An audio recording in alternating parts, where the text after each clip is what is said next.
Hello, this is Michael Veitch. Welcome to the vodcast for Sunday Arts on ABC TV, the all-Australian arts program for everyone with a love of arts and culture. I hope you find something here to inspire you.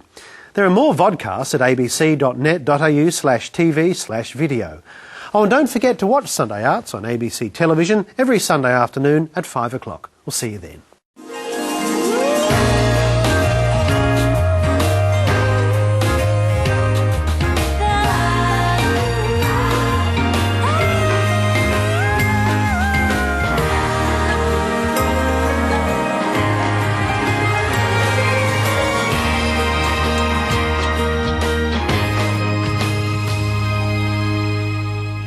Hello, I'm Michael Veitch. Today on Sunday Arts, beautiful images, cool sounds and fancy footwork. Coming up, the very cool sounds of Barry Adamson. Yes, that's why I'm about to break down and cry and put an end to this crazy dream. And Virginia meets the design curator for the Third World, Cynthia E. Smith. Working with limited resources, it can only help all of us to design in a smarter, more efficient way. Now, when I was a kid, museums were places where you could walk through a big Victorian hall filled with drawers of dead animals, weird rocks and a stuffed zebra in front of a cardboard diorama of the Serengeti. Although many of our museums today focus more on the super modern digital displays, the old school aesthetic, although under threat, is not a thing of the past just yet. And as Fenella Kernebone discovered, some artists share my nostalgia and pay homage to the methodology of the museum. There's a wealth of ideas and inspiration there in the museum. They take you somewhere else, a different time, different place. When would you get to see animals like that up close without actually being in their natural habitat? On many levels, museums offer a real meeting point between art and science. Now, not only do they provide a rich source of inspiration for a whole range of artists, but the craft that actually goes into making a lot of these exhibits, well, that's the stuff of art as well. John Keane is the producer of exhibitions at Melbourne Museum, and this is where the museum proprietors create the displays. Well, it's a sort of artist studio at one level and it's a butcher's shop at another. There's various parts to what preparators do. They bring in dead specimens and they're reduced down to skeletons, the skin's taken off for later taxidermy. A museum preparator is involved in scientific research and conservation, as well as maintaining and creating displays.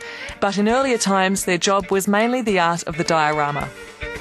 Well, dioramas are artefacts of the late 19th century and the 20th century. They seek to recreate nature as exactly as possible in an architectural setting. And they bring together three-dimensional elements like mounted specimens, taxidermy, with scenic art. Over the years, the diorama has fallen in and out of favour. A lot of museums tend towards a more sort of modern reinterpretation of presenting specimens and objects, and I mean, I feel quite sad about it. Which is exactly what happened when Melbourne Museum reopened in Carlton Gardens in 2000. The diorama had been replaced in lots of ways by electronic devices, and a lot of what we're doing now is bringing back elements of that old museum and building them into the new exhibits here, so that there's a sense of continuity. Melbourne artist Kate Rode makes elaborate displays featuring faux taxidermy animals. I like to twist the diorama to present a sort of unreal reality when it's meant to be presenting truth, basically. This creature is actually based on a common variety of pheasant, but because I can't just sort of leave anything as it is, I've made it a bit more spectacularly patterned.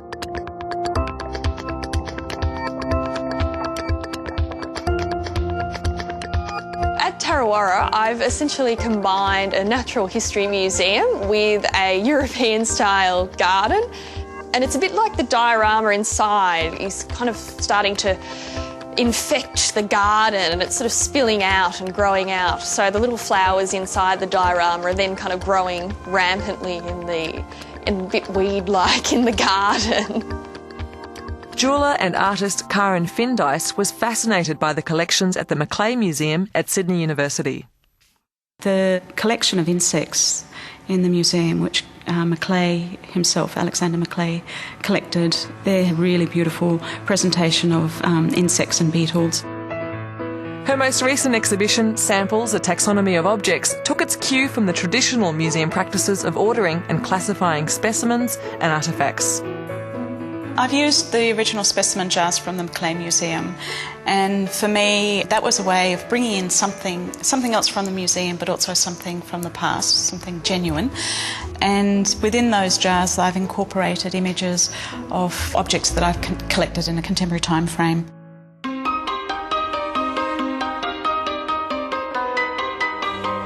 Julia deVille, also a jeweller, takes it to a new level, the art of taxidermy. Well, in the freezer of the fridge I've got probably a few foxes, about 10 birds, some bunnies, a puppy, a cat. The whole menagerie? Yeah, pretty much. Where do you get them from? Mainly donated. This piece is called Gun Club. It's making fun of the hunting for sport industry, just saying how ridiculous it is to kill an animal just to stick its head on a plaque and put it on your wall. And so he's got little diamond eyes, and it's a jet shield which has a gold brooch back on the back with an old French inscription which means "pray for me always." I really strive for my work to be delicate and beautiful, and I want them to look peaceful and sound. I don't want to shock people or frighten people.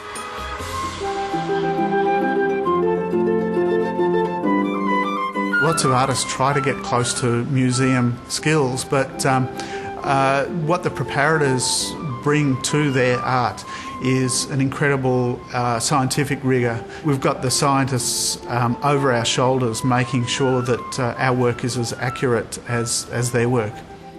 I think the difference is that I can have a lot more fun and be a lot more wild, and I'm not bound by, you know, the truth of what the object is.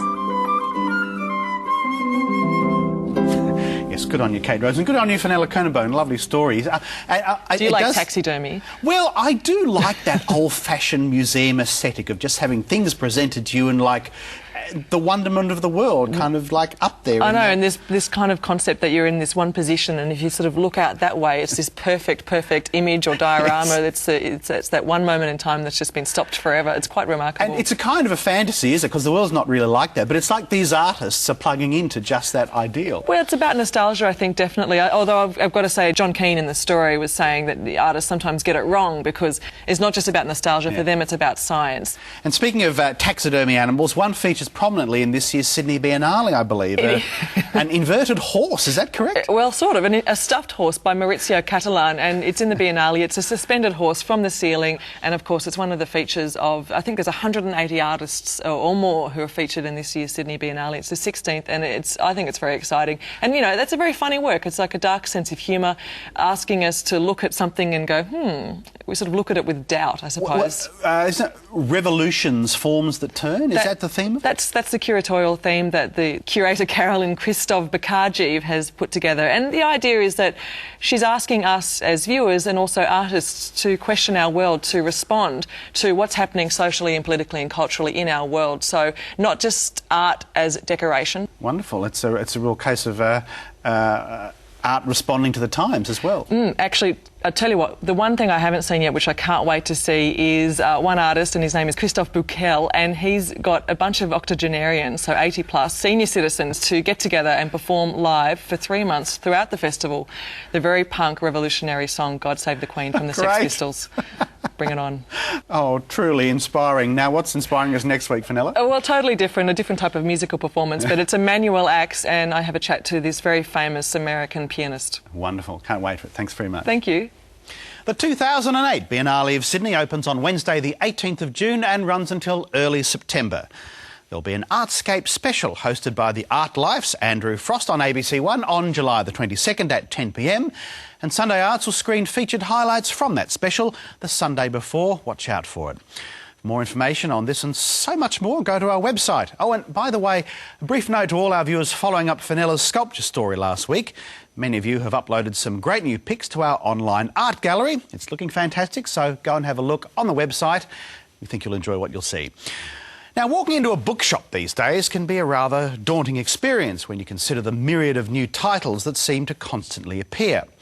Authors and illustrators we know about, but a big part of a book's appearance comes down to the book designer.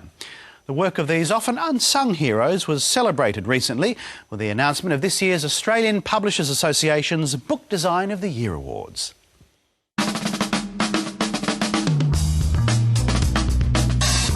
I think book design is terribly important. They say you can't judge a book by its cover, but I think it's integral to a book's success.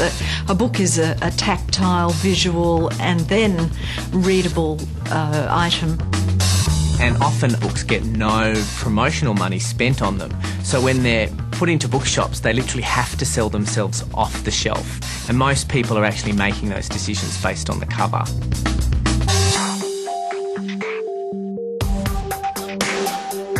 The Australian Publishers Association gives out awards every year to encourage design to lift its standards and also to reward the work that was being done. When you look at 450 books or so, as we did, you see a lot of designs that are very similar. So what you're looking for is that person that's not just part of the trend but slightly ahead of the trend. The Young Designer of the Year is one of the most exciting categories, actually, and for the first time this year we decided that we needed a shortlist. Sarah Odgers, who was commended in the Young Designer of the Year, was particularly strong on cookbooks. She had several of them, and they're all really sleek, slick, simple designs that are easy to use if you're a cook, but also beautiful coffee table books.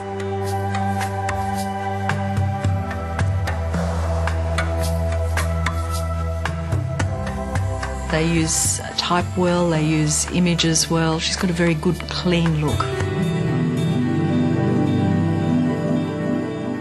Krista Moffat, who was highly commended in the Young Designer of the Year, each of her books looked entirely different, and I think that's her skill, that she really focuses in on what this book is about, what its style and mood are. There is a recognisable Krista Moffat line through them, but she really stretched herself in every direction. Krista Moffat has a lot of scope. We used her, for instance, on the David Malouf Complete Stories. Now, this is quite, you might even think of it as a risky design. It is quite sophisticated, minimalist, a typographic cover, and I think that creative input from the designer had a lot of influence.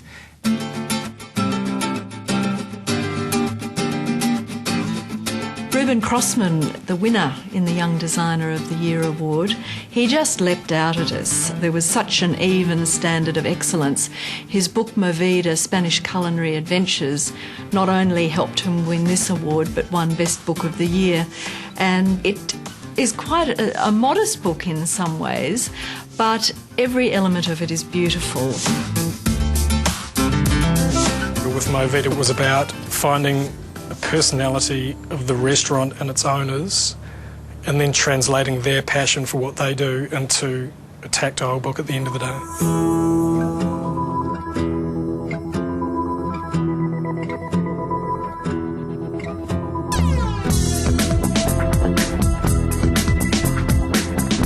And we thought it was probably best if we went down and had a look at the restaurant for ourselves and come up with an idea based on what we're seeing. We worked with a photographer who I thought would be the right man, so went into the restaurant, looked around and basically came up with a concept there with the guys.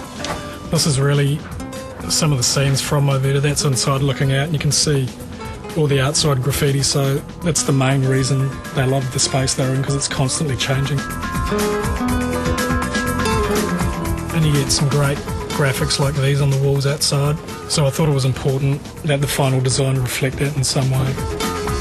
Well, this was Movida's original business card. Frank wanted to base the style of the book loosely on this sort of idea. Didn't really work for what we were looking at for a book. It's just the colours were too bold. I think the restaurant's slightly earthier, a little bit more sort of mellow, This is a shot of Frank taken outside the restaurant, which I love the composition of, so I wanted to take that and basically turn it into an illustration. And that's kind of formed the base of the design for me, the colour palette and just the look and feel of all the illustrations that I'm doing through it. The Movita cover was quite a tricky one, and I think in total we probably did about between 10 and 15. We ended up with these two here, which are more about the food, but presented in a way that's slightly more abstract. And in the end, we ended up going with this one here because it was, for me, just a stronger composition. Reuben Crossman comes from an advertising background, and I think he's very good at thinking conceptually. He thinks of the whole book, and he really creates books that you want to pick up and feel as well as look at, and they have an energy to them that leaps off the page and off the shelf. So we ended up with this. Quite a large book, something that's around 400 pages, so the idea for this was we'd have a very different hardcover on the inside, because one of my main ideas with the jacket was to create a poster that people could keep once they've purchased the book.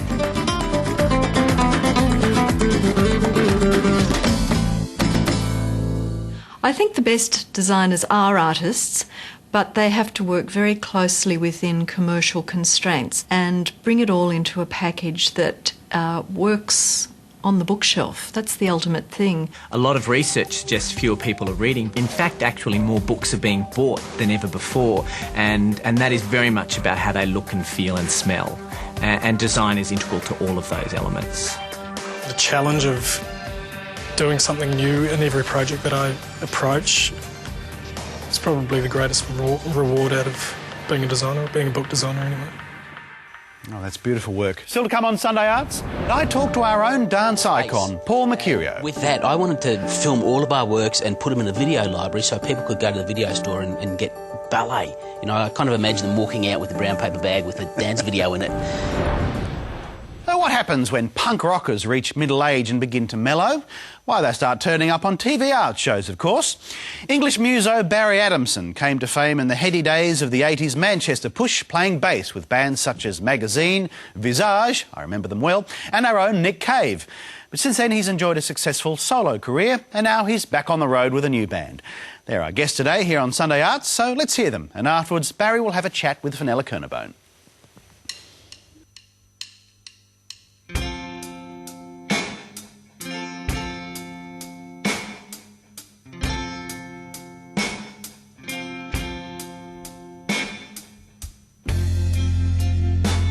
Keep it quiet, 'cause I'm about to lose my head. I saw my baby on the corner. She left me reeling when she said, I could love you, but that would leave me in misery. She said that Love's Hotel was open, and there's now a vacancy. Yeah. She's a woman. It's fair to say that I'm a man, but love's all soon to be forgotten, or when you're forced to show your hands.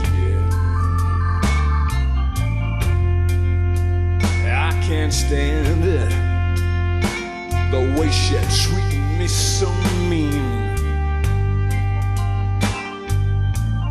Yes, that's why I'm about to break down and cry and put an end to this crazy dream. Neither one of us wants to be left behind. I can't do a thing to stop these tears that I cry. So much hurt now, so much pain. Guess I'm gonna remain insane, yeah. But come tomorrow you're gonna find me all alone, and all been sold or in the garbage, or merely shoved out in the cold.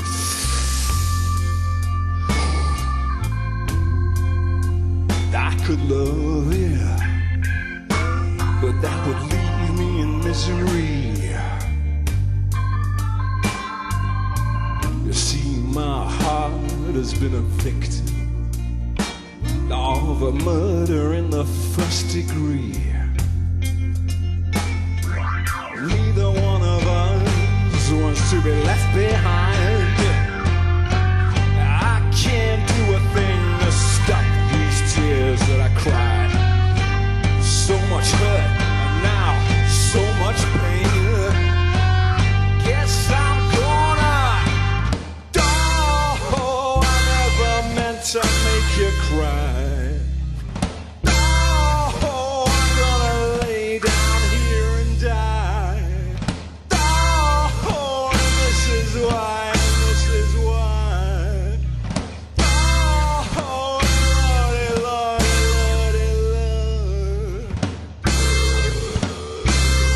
Lord.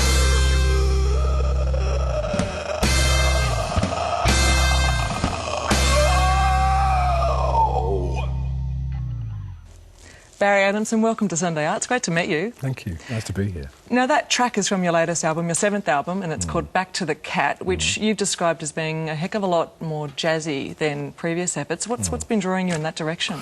Well, I think there's always been elements throughout the work, and I think this album seemed to sort of draw, you know, on things I've done in the past and really bring them to almost like a head. And jazz has been sort of... Somebody pointed out to me, actually, that in all the work, in all the things I do, there seems to be a spine of jazz, and even if it can't be put in the classification of jazz. And I think I quite consciously sort of pulled that together this time and sort of really ran with it. I wonder whether or not it's because it's maybe it's a slightly happier feel. There certainly seems to be a bit of a shift in that regards too, because you're known for that sort of more darker, slightly film noir sound. And I used to use jazz in that way as well, almost like the nightmarish aspects. Like you can always get a good chase sequence or delving into sort of, you know, the beyond by using the jazz idiom. Well, there's something also about the storytelling element in jazz at the same time. And when you see you perform, like it's such a story that you're telling in every single song, and even if it's a sort of a darker song or something like that, also an element of humour too. Why is that so important?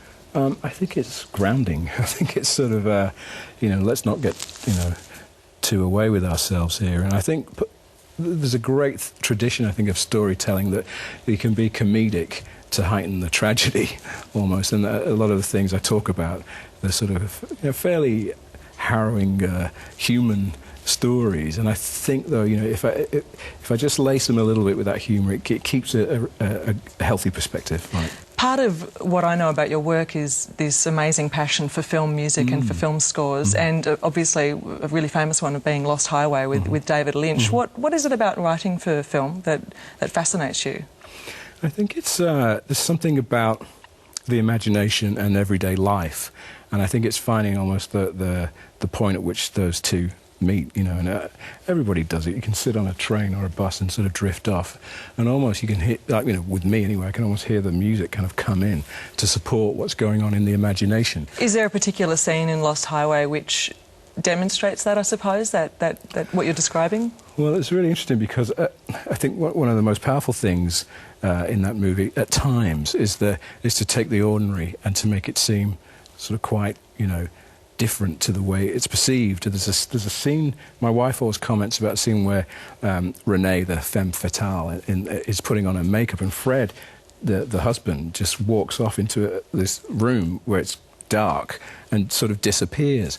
And I remember sort of working with David on it, and I sort of did this design where the orchestra didn't play so much music, but I gave them symbols, and at that symbol you slur the note, at that symbol you do this, and they're all given different, and it made it just this sort of harrowing undercurrent. So as a musician, as a composer, though, you actually gave that scene entire meaning. It's almost a lot of power for you, isn't there? There's a lot of power, but I think, you know, the film is like the king, you know, and it's going to sort of, and the director's sort of taking you, you know, towards the throne, if you like, and saying, this is what the film's telling you that it needs. And you know if you get it right, because everybody in the room gets it. Is that what's drawing you to being a filmmaker? Because I know that's what you're doing at the moment. I did see a camera out the back. Yeah, I mean, you know, I think the way the world's gone, I've always had, you know, ambition, but the way the world's gone now, the technology is available that you can sort of make things on the fly and go home, put them in your laptop and start cutting things together, you know, instead of waiting for a chance to get in a studio to, you know, et cetera, et cetera, et cetera. So that's making things a little bit easier now. Well, I'm looking forward to seeing your films and hearing more of your music. Thank you so much for joining us. Thank you. New York recently provided the venue for a very unusual design exhibition. Not one catering for the well-heeled, wishing to fill their apartments with yet more cutting-edge items, but one which had the world's poorest in mind. Design for the Other 90% was curated by activist and industrial designer Cynthia E. Smith, who brought together the work of a highly dedicated group of people from around the world. Cynthia was recently in Australia to talk about the project and caught up with Virginia Trioli. Cynthia E. Smith, welcome to Sunday Arts. Thank you. You're here in Australia speaking on behalf of the Smithsonian Institute about an exhibition you curated there last year, designed for the other 90%. Who are the 90%? Who's the majority?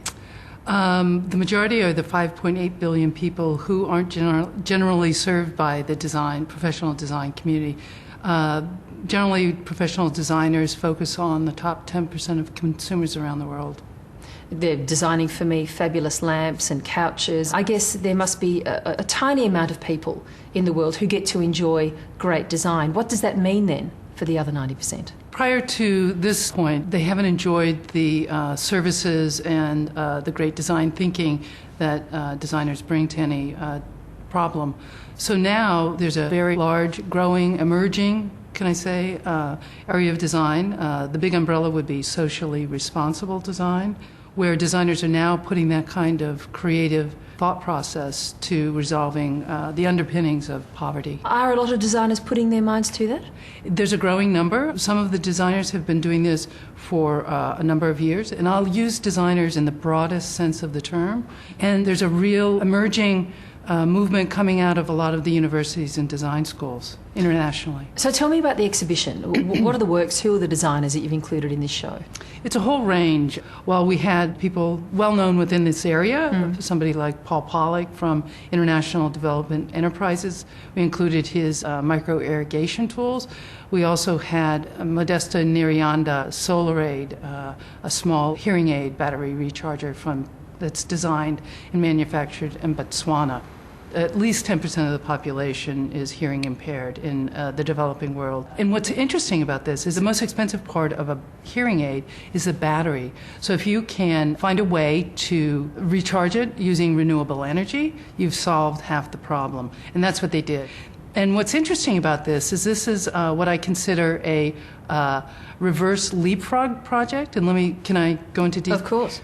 A leapfrog is where you're using technology to leapfrog a community from the 19th century into the 21st century. So instead of laying down expensive infrastructure, you would use something like solar power or wind power to enable that community to get the benefits of energy.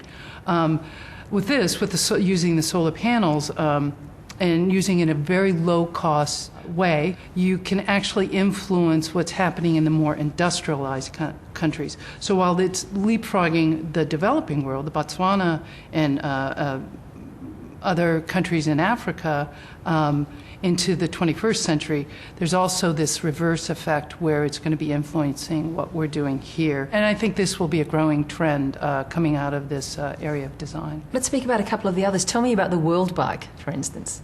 The World Bike it's a terrific group. What I find most interesting about this, they designed this big Boda bike that extends the portion of the bike so you can carry more. It lowers the center of gravity, so it's much safer to transport.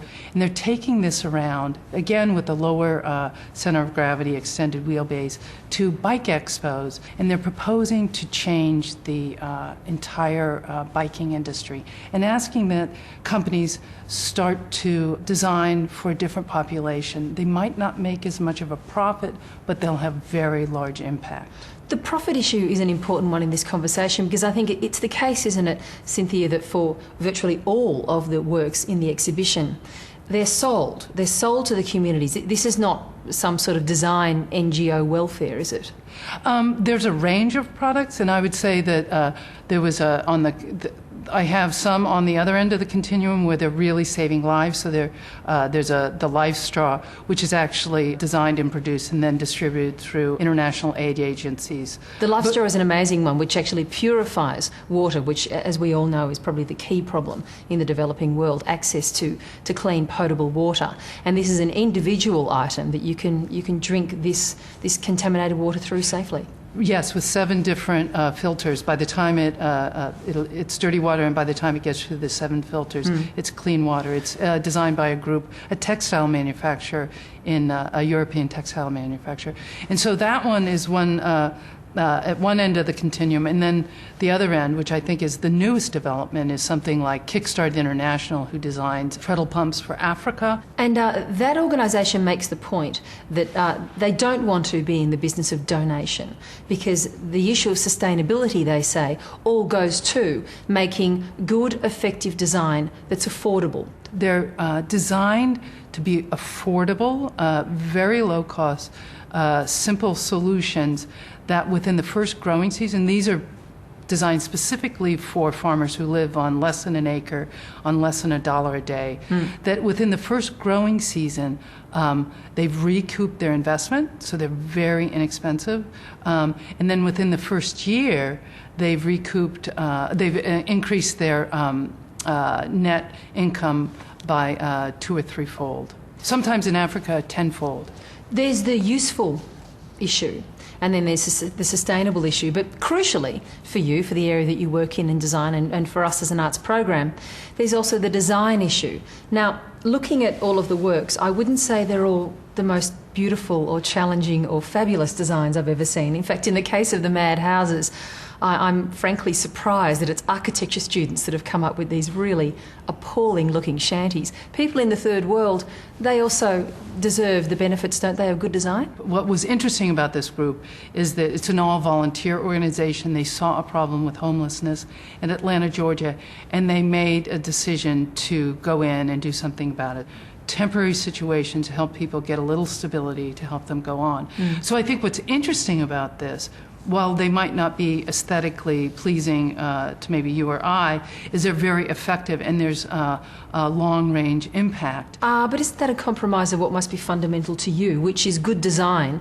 The best design is all of that, is both useful and applicable and hopefully affordable, but has that aesthetic element that is liberating for the soul of the person who gets to enjoy the beautiful built environment, the public square that is for everyone, and that actually has that thrill of something beautiful about it. I wonder then, is the challenge to get the 90% of the world's designers working on projects like this for the 90%? Absolutely. I think you've hit the nail on the head.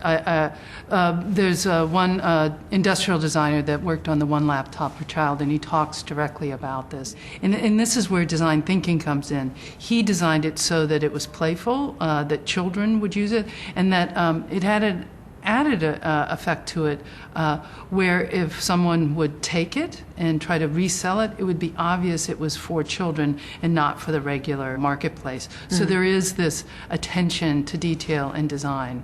But again, there's a full range of what I believe is kind of this new aesthetic. Simpler, lower cost. And how viable is it for a design company to produce that kind of good, effective design, but at the lowest possible price? There's a number of companies that are going in and working with this new emerging economy.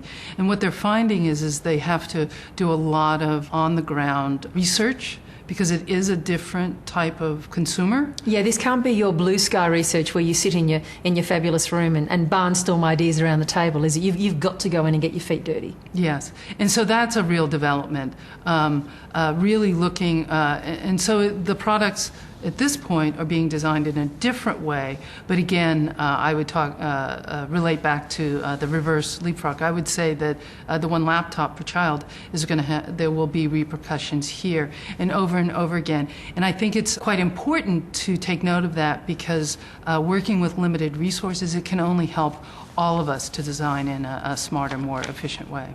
But in bringing the 90% of the world's designers to an area like this, there's going to have to be financial incentives for them, and I guess there never will be. It isn't necessarily for the financial incentives. It's really about making an impact and understanding that they have these tools and this way of thinking that can really improve and save people's lives. So as long as they can cover the costs, say, of design and manufacturing, then that's enough. They're not after any more of a profit principle than that. Well, it's experimentation quite often. This is a new area. So you have large corporations that are looking into this and trying to find a model, a new profit model. If anything, you're going to see more and more people talking about it. So it's going to be, can I say, it's spreading virally throughout the world. Cynthia E. Smith, great to have you on Sunday Arts. Thanks so much. Thank you.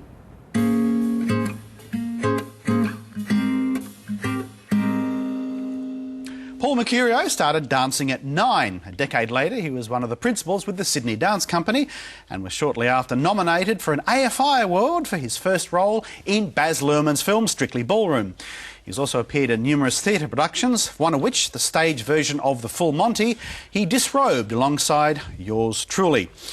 Don't worry, we promise not to give a repeat performance. Paul is a true multimedia performer these days, but dance is still close to his heart, and this year he gave the keynote at the Australian Dance Awards. Paul, welcome to Sunday Arts. Mate, good to see you again. I saw you at the awards, which was good. Indeed. It was a good night. Now, you are such a young and strapping-looking lad. I can't believe you've actually retired from dancing. Mate, thank you. You're being way too kind now. You know, that's just one of the funny things. And I presented with Stephen Heathcote. Yes. Who, who's only just retired. And I think, how on earth did he... I think he's 40 or something. I hope you don't mind me saying that, Steve. But, how did he keep going until that age? Because dancing at that level, you're an elite athlete and, it's a hard gig to do. So I wasn't up... Dame Margot Fontaine kept dancing yeah, she shouldn't have, and I saw Rudolf Nureyev... when he should have retired and all he did was shuffle around the stage.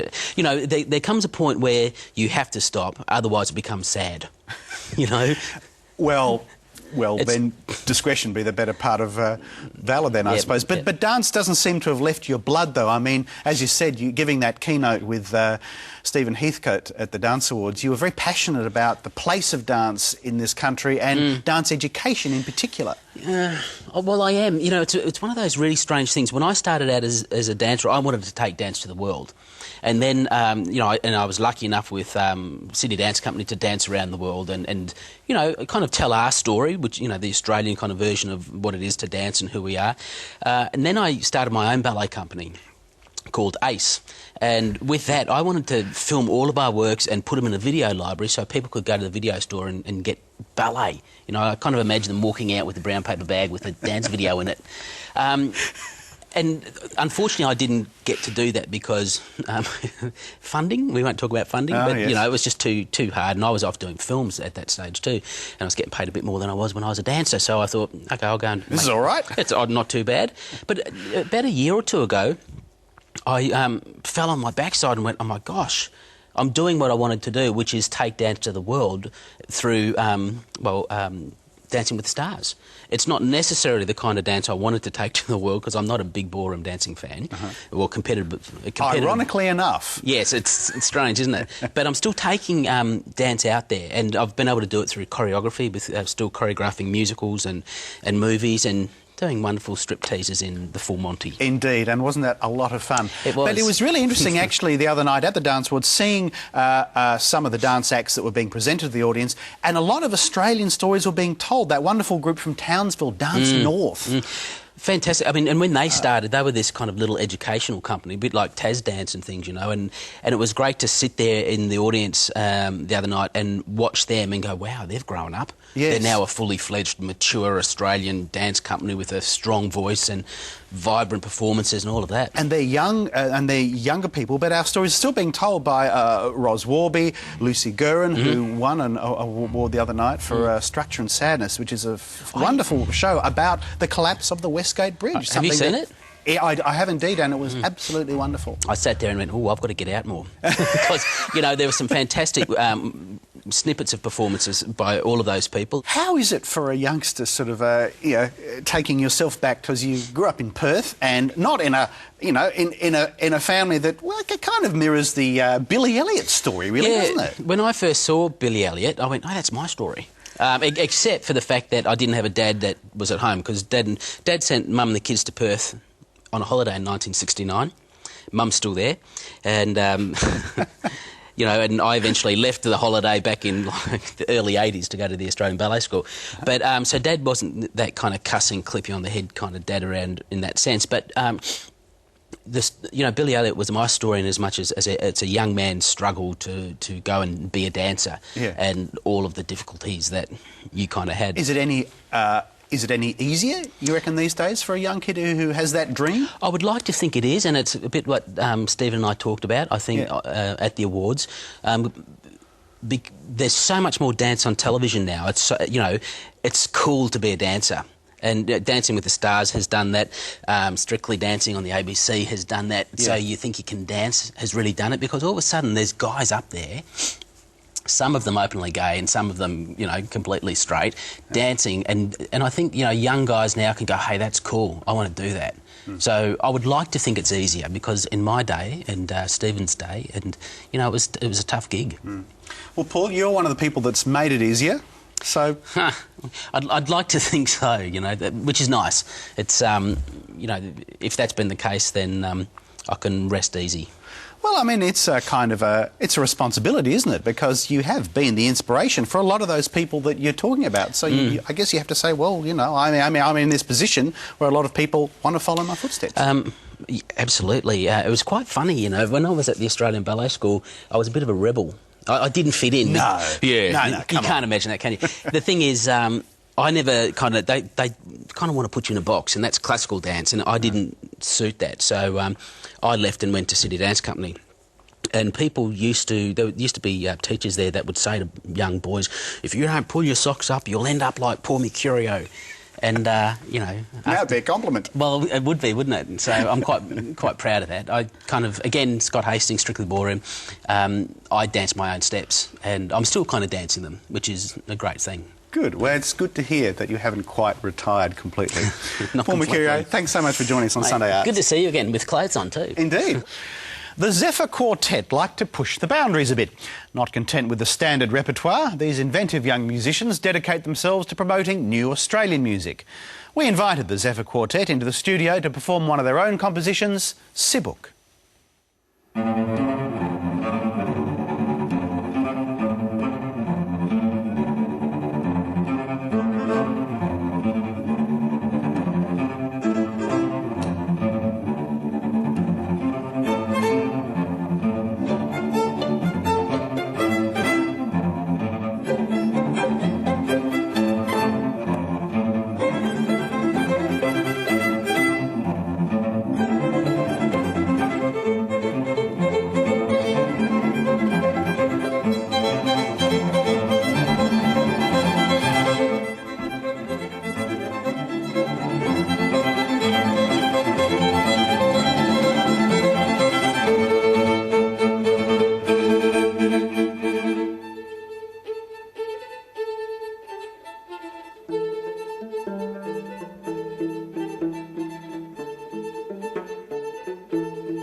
You can catch the Zephyr Quartet performing this week as part of the Adelaide Festival Centre's Pivotal Dance program. Jump onto our website for more details. Next week on Sunday Arts, the wonderful life and beautiful photographs of Maggie Diaz. I don't think I am a legend. I'm just old enough to have a legendary past.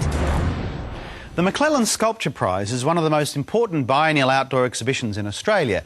This year featuring the work of 25 artists, as well as the winner, Rick Amor, who we featured on the show a couple of weeks back. You'll need to be quick to catch it, though, as it up stumps on the 6th of July. If you can't make it, well, here's a taste. Hope to see you next week. Goodbye.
For more ABC TV vodcasts, go to the website abc.net.au/TV/video.